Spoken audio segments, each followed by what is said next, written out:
Monsieur Van Rockeghem, bonjour. Bonjour. Quelques rapides petites questions à l'issue de la présentation que vous venez de faire pour les grands dossiers de la protection sociale. La première, à travers l'expérience de l'assurance maladie que vous avez vécue, est-ce qu'on peut véritablement concilier l'amélioration du service aux assurés et la performance ? Bien évidemment, parce que en fait, la performance, c'est d'améliorer le service. C'est une réponse qui va de soi. Mais je pense que la question, c'est effectivement, est-ce qu'on peut améliorer le service tout en confortant l'efficacité économique, en fait, et en diminuant les coûts de gestion. Bon, l'expérience de l'assurance maladie sur ces 10 dernières années montre que c'est possible.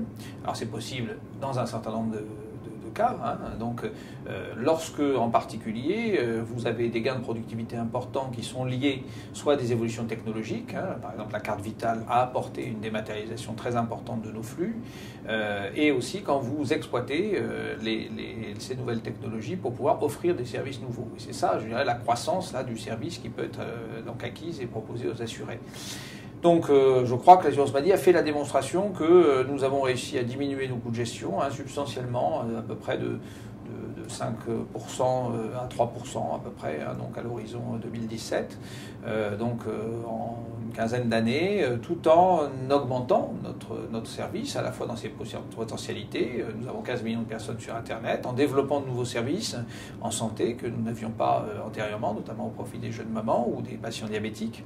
Et c'est bien sûr en changeant les organisations que ceci peut se faire. Alors c'est vrai que nous avions, nous, un potentiel qui était très important à travers justement la dématérialisation de la carte vitale, que n'ont peut-être pas les autres branches de la sécurité sociale, mais je pense que c'est tout à fait possible, effectivement, de concilier une performance en matière de coûts et une qualité de service, voire une amélioration du service.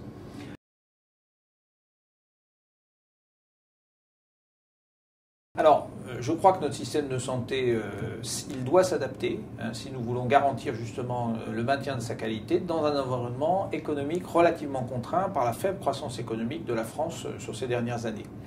Alors, clairement, nous savons à peu près quelles sont les grandes sources de productivité. Vraisemblablement, nous avons encore des marges de manœuvre en termes de consommation de produits de santé, notamment de médicaments. Nous restons gros consommateurs de certaines classes thérapeutiques qui ne sont pas toujours justement de bonnes choses pour les patients qui consomment trop. Nous avons clairement aussi de la productivité résiduelle, me semble-t-il, dans l'organisation de nos établissements de soins, et aussi bien sûr de l'hôpital public. Et puis nous avons une troisième grande source de productivité qui est d'améliorer le parcours de soins en faisant intervenir chacun des offreurs de soins au bon moment en fonction justement du parcours de santé des patients, qui n'est pas simple puisqu'il s'agit d'organiser en quelque sorte le travail en commun de multiplicité d'acteurs dont l'intérêt économique est parfois contraire. Nous essayons d'agir sur la connaissance des coûts hospitaliers, notamment dans notre rapport chargé-produit. Nous venons de faire un travail très approfondi sur la chirurgie orthopédique, en montrant comment les plateaux techniques et la productivité des plateaux techniques évoluaient en fonction du nombre d'opérations réalisées. Nous savons qu'il y a effectivement des écarts de productivité. Et puis nous travaillons aussi bien sûr sur l'orientation des patients. Par exemple sur la chirurgie orthopédique, nous savons qu'il y a trop de patients qui vont en réhabilitation dans les établissements de soins de suite et réadaptation. Cela coûte 5 000 € par patient, alors qu'une prise en charge à domicile coûte 700 €, et donc un gain pour la collectivité très important. Donc nous avons beaucoup d'actions dans ce sens et nous agissons, par exemple, en proposant justement aux jeunes mamans ou aux patients en chirurgie programmée, ambulatoire, de choisir librement pour un retour à domicile, en les accompagnant bien sûr et en développant l'offre de soins de ville, ce qui est tout à fait cohérent avec la stratégie nationale de santé que le gouvernement vient de mettre en place. Merci. Vous venez de terminer un travail très important avec votre réseau, avec la tutelle qui se matérialise par la signature de votre convention d'objectifs et de gestion. En quelques mots, quels sont les principaux autres axes de cette convention ? Voilà, la convention prévoit 4 axes principaux. Le premier axe, c'est bien sûr de permettre d'assurer l'accès aux droits et aux soins de nos assurés, car il reste encore dans notre pays un certain nombre de nos assurés qui ne connaissent pas la totalité de leurs droits, n'y accèdent pas ou ne peuvent pas accéder aux soins, faute notamment de moyens financiers pour ce faire. Donc nous avons un axe de travail très important, notamment en coopération avec les autres branches pour être plus actifs, pour aller au-devant de ces assurés qui sont parfois, je dirais, un peu démunis devant la complexité administrative. Cet axe comprend bien sûr un certain nombre de propositions de simplification, tant du point de vue de de nos assurés que de nos agents qui souffrent parfois d'une trop grande complexité de la réglementation. Donc c'est un travail conjoint avec l'État que nous allons essayer d'engager. Le deuxième axe, c'est bien sûr de continuer à assurer un service homogène, performant, de qualité et qui se développe en direction des services en santé sur l'ensemble du territoire. Et il y a encore bien sûr tout un travail à faire, notamment à travers la simplification et l'accès aux informations de leurs dossiers par nos assurés, à travers notamment Internet et l'optimisation de nos canaux de communication, que ce soit physique, téléphonique ou Internet.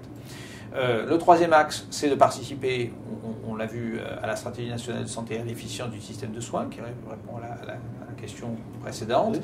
Et puis enfin, bien sûr, la COG, c'est aussi le rendez-vous un peu donc, critique de la branche avec l'État pour fixer les moyens humains et financiers qui seront ceux de la branche pour les 4 prochaines années. Alors là, la discussion a été évidemment difficile. Je crois que nous avons trouvé un point d'équilibre qui était le moins mauvais possible, compte tenu des contraintes économiques qui sont les nôtres, faible croissance et évidemment nécessité de réduire les déficits publics.